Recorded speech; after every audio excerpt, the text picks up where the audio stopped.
Hello ಸ್ನೇಹಿತರೆ, ಇವತ್ತಿನ ವಿಡಿಯೋದಲ್ಲಿ ನಾನು ನಿಮಗೆ ಹೇಳ್ಕೊಡ್ತೀನಿ ನಾನು ಮಾಡಿರುವಂಥ ಈ ಎಡಿಟ್ ಹೇಗೆ ಮಾಡ್ತೀನಿ ಅಂತ.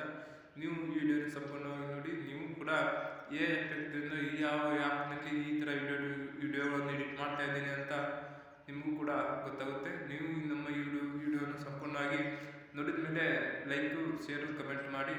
ಧನ್ಯವಾದಗಳು. ವಿಡಿಯೋ ಸ್ಟಾರ್ಟ್ ಮಾಡೋಣ. ನಾನು ನೋಡಿ ಸ್ಕ್ರೀನ್ ಮೇಲೆ ತೋರಿಸ್ತಾ ಇದ್ದೀನಿ. ನಾನು ಸ್ಕ್ರೀನ್ ರೆಕಾರ್ಡಿಂಗ್ ಆನ್ ಮಾಡಿ ನಾನು ಇನ್ಶಾಟಲ್ಲಿ ಈ ಥರದ ವಿಡಿಯೋಗಳನ್ನು ಕ್ರಿಯೇಟ್ ಮಾಡ್ತೀನಿ.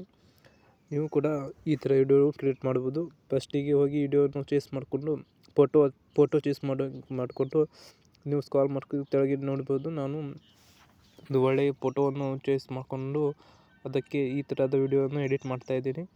ಆ ಒಂದು ಫೋಟೋ ಚೇಸ್ ಮಾಡಿಕೊಂಡು ಅದನ್ನು ಡ್ಯೂರೇಷನ್ ಅಂತ ಟೈಮ್ 20 ಸೆಕೆಂಡ್ ಅದು ಅದಕ್ಕೆ ಹೆಚ್ಚು ಸೆಕೆಂಡ್ ಇಟ್ಕೊಂಡು ಸೈಜನ್ನು ಇನ್ಸ್ಟಾಗ್ರಾಮ್ಗೆ ಅಪ್ಲೋಡ್ ಮಾಡಬೇಕಾ ಇನ್ಸ್ಟಾಗ್ರಾಮ್ ಸೈಜನ್ನು ಇಟ್ಕೊಂಡು ಅದಕ್ಕೆ ಡ್ಯೂರೇಷನನ್ನು ಸೆಟ್ ಮಾಡಿಕೊಂಡು ಮುಂದೆ ವೇಟ್ ಮಾಡಿ ಒಂದು ಸ್ವಲ್ಪ.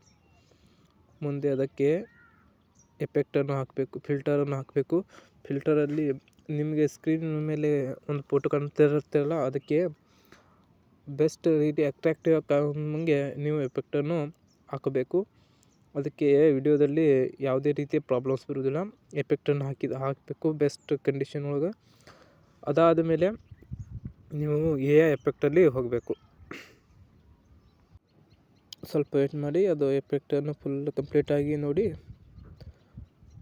ಆ ಎಫೆಕ್ಟನ್ನು ಹಾಕಿದ ಮೇಲೆ ನೀವು ಎಫೆಕ್ಟಲ್ಲಿ ಹೋಗಿ ಗ್ರೋತ್ ಇರುತ್ತಲ್ಲ, ಗ್ಲೋತ್ ಅಲ್ಲಿ ನೀವು ಕ್ಲಿಕ್ ಮಾಡಿದ ಮೇಲೆ ಈ ಥರದ ಫಿಲ್ಟರ್ ಓಪನ್ ಆಗುತ್ತೆ. ನೀವು ಯಾವುದಾದ್ರೂ ಒಂದು ಅಪ್ಲೈ ಮಾಡ್ಕೋಬಹುದು.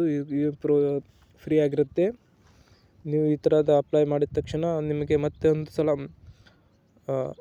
ಫಿಲ್ಟರ್ಗೆ ಹೋಗಿ ಎಫೆಕ್ಟ್ ಒಳಗೆ ಹೋಗಿ ವೈಬ್ರೇಟನ್ನು ಇದರಲ್ಲಿ ನೀವು ಯಾವುದಾದ್ರು ಬೇಕಾದ್ರೂ ಒಂದು ಎಫೆಕ್ಟನ್ನು ಚೂಸ್ ಮಾಡಿಕೊಂಡು ಅದನ್ನು ಈ ಥರ ವಿಡಿಯೋವನ್ನು ಕ್ರಿಯೇಟ್ ಮಾಡ್ಬೋದು.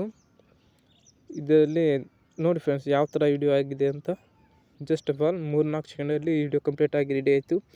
ಇದಕ್ಕೆ ನೀವು ಯಾವುದೇ ರೀತಿಯ ಆ್ಯಟಿಟ್ಯೂಡ್ ಸಾಂಗನ್ನು ಹಾಕಿ ಇನ್ಸ್ಟಾಗ್ರಾಮ್ ಅಥವಾ ಯೂಟ್ಯೂಬಲ್ಲಿ ಅಪ್ಲೋಡ್ ಮಾಡಬಹುದು. ನೋಡಿ ಫ್ರೆಂಡ್ಸ್, ಇದಕ್ಕೆ ನೀವು ಟೆಸ್ಟ್ ಕೂಡ ಹಾಕ್ಬೋದು. ಇಲ್ಲಿ ನಾನು ಬರೀತಾ ಇದ್ದೀನಿ ನೋಡಿ, ಆದಿಲ್ ಸ್ಟುಡಿಯೋ ಅಂತ. ಅದಾದ ನಂತರ ನೀವು ಅದಕ್ಕೆ ಬರೆದಿರುವಂಥ ಟೆಕ್ಸ್ಟ್ಗೆ, ಇಮೇಜ್ಗೆ ನೀವು ಕಲರ್ ಮಾಡಿ ಇಟ್ಕೋಬೋದು. ಕಲರ್ ಮಾಡಿದ ತಕ್ಷಣ ಅದಕ್ಕೆ ಯಾವುದಾರ ಒಂದು ಸೈಡ್ ಇಟ್ಕೊಂಡು ಮತ್ತೆ ಅದಕ್ಕೆ ಒಂದು ಹಾಡನ್ನು ಹಾಕ್ಬೋದು. ಆದರೆ ಯಾವುದೇ ರೀತಿಯ ಪ್ರಾಬ್ಲಮ್ಸ್ ಬರೋದಿಲ್ಲ. ನೀವು ವಿಡಿಯೋನು ಬೆಸ್ಟ್ ರೀತಿಯಲ್ಲಿ ಎಕ್ಸ್ಪೋರ್ಟ್ ಮಾಡ್ಕೋಬಹುದು. ನೀವು ವಿಡಿಯೋ ಡೌನ್ಲೋಡ್ ಮಾಡ್ಕೊಳ್ಳುವಾಗ ಏನಪ್ಪ ಅಂದರೆ ಕ್ವಾಲಿಟಿ ನೋಡೋದು ಮುಖ್ಯ ಆಗಿರುತ್ತೆ. ನೀವು ಅದನ್ನು 30 ಇದ್ದದ್ದು 50 FPS ಮಾಡಿಕೊಂಡು 720 ಪ್ಲೇ ಮಾಡಿಕೊಂಡ್ರೆ ಯಾವುದೇ ರೀತಿಯ ಕ್ವಾಲಿಟಿಯಲ್ಲಿ ಯಾವುದೇ ರೀತಿ ಪ್ರಾಬ್ಲಮ್ಸ್ ಬರೋದಿಲ್ಲ. ನೋಡಿದ್ದಕ್ಕೆ ಧನ್ಯವಾದಗಳು ಫ್ರೆಂಡ್ಸ್. ನಿಮಗೆ ಈ ವಿಡಿಯೋ ಇಷ್ಟವಾದರೆ ನೀವು ಲೈಕ್ ಮಾಡಿ, ಶೇರ್ ಮಾಡಿ, ಸಬ್ಸ್ಕ್ರೈಬ್ ಮಾಡಿ ಹಾಗೂ ಕಮೆಂಟ್ ಮಾಡಿ. ಮತ್ತೆ ಸಿಗೋಣ ಮುಂದಿನ ವಿಡಿಯೋದಲ್ಲಿ. ಧನ್ಯವಾದಗಳು.